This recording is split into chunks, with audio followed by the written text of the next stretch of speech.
Priya tossed back her Chardonnay and set the empty glass down with brittle precision, her dark eyes defiant. For a reporter who spent so much of her time nosing into other people's business, she sure didn't like having the tables turned on her. But this wasn't the Sunny Bay Star, and she didn't have the upper hand here. We should talk about something else. We were in the bar of the Grand Old Metropole Hotel, gathered around a table that would have given us a glorious view of Sunrise Bay if there had been any daylight to see by. But it was almost 9 o'clock on a Friday night, and outside the tall windows along one wall, the ocean had disappeared into the dark, leaving only the ceaseless shushing of its waves to remind us of its presence. The room was only half full tonight, the usual mix of locals and hotel guests seated at the table or chatting by the long wooden bar.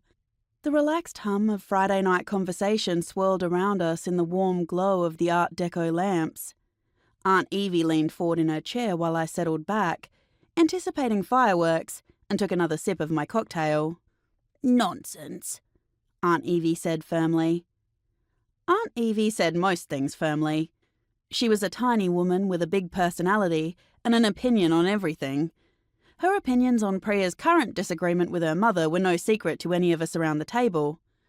"It's high time you mended this breach with Amina."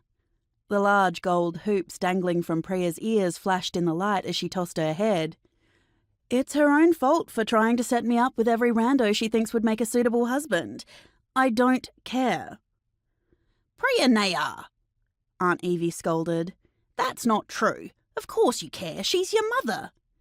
"We need popcorn for this," Heidi murmured, leaning closer to me with a conspiratorial grin. Usually, it was just Priya and I meeting for drinks. We were about the same age and had become such good friends that I often forgot I'd only met her last year, when I first moved to Sunrise Bay. Back then, my beloved Aunt Evie was the only person in town I knew, but she'd quickly changed that, introducing me to her circle of friends and helping me settle into my new home.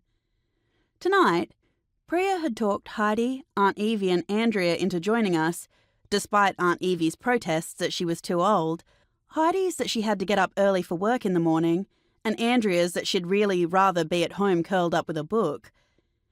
Andrea was a town librarian, so that might have been true, if a little unflattering to us as her friends.